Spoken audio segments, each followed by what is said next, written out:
এই কম্প্রেসরটি কিছুদিন চলার পরে অ্যাবনরমাল নয়েজ আমরা পাচ্ছিলাম। আমরা এক্সপেক্ট করতেছিলাম যে মেকানিক্যাল ফল্ট। আসসালামু আলাইকুম।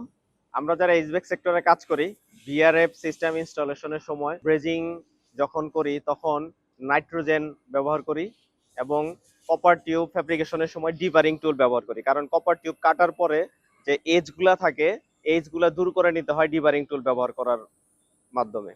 তো এই যে ব্রেজিং করার সময় যদি আমরা নাইট্রোজেন ব্যবহার না করি এবং কপার টিউব কাটার পরে যদি ডিবারিং প্রপারলি না করি, সেক্ষেত্রে এই যে এজগুলা সিস্টেমের মধ্যে থেকে যাবে।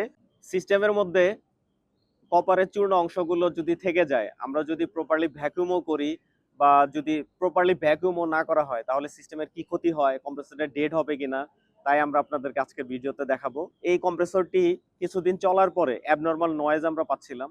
তো অ্যাবনরমাল নয়েজ আমরা এক্সপেক্ট করতেছিলাম যে মেকানিক্যাল ফল্ট বা অন্য কোনো কিছু। তো এই কম্প্রেসরটি বডি হয় নাই, বাট অ্যাবনরমাল নয়েজ আমরা পাচ্ছি। এখন আমরা অয়েলটা কালেক্ট করে দেখব যে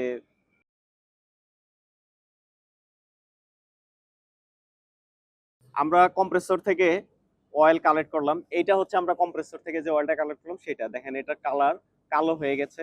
সাথে সাথে এখানে কপারের অনেক চূর্ণ বিচূর্ণ অংশ রয়েছে, ময়লা অপদ্রব্য রয়েছে। আর এটা দেখুন আমাদের পার্থক্য করার জন্য, এটা হচ্ছে আমাদের নতুন অয়েল যেরকম কালার থাকে সেটা। আপনারা নিশ্চয়ই বুঝতে পারতেছেন যে অয়েলের প্রপার্টিজ নষ্ট হওয়ার কারণে কি অবস্থা হয়। তো এই যে অয়েলের প্রপার্টিজটা নষ্ট হলো, এই কারণেই কম্প্রেসরটার কুলিং সিস্টেম কাজ করে নাই, এই কারণে কম্প্রেসরটা ড্যামেজ হয়ে গেছে।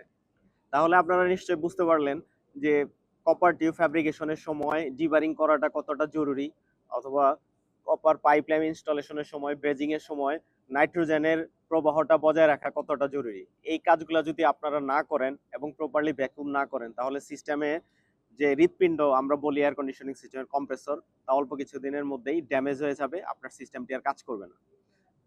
আশা করি আপনারা বিষয়টি বুঝতে পেরেছেন। আজকে এ পর্যন্তই, সবাই ভালো থাকবেন। আল্লাহ হাফিজ।